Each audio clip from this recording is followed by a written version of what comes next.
69 minutos. Carrizo atento al Aldo Pérez en el arco. Va a rematar Carrizo. El público de Barrio Obrero atento. Carrizo tiró.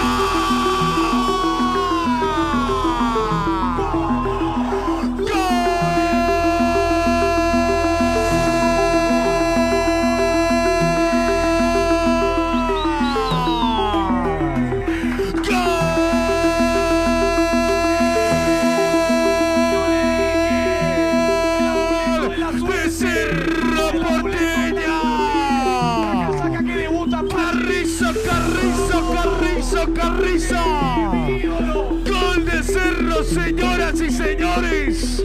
Agarra y se pone arriba de penal. Tenemos partido.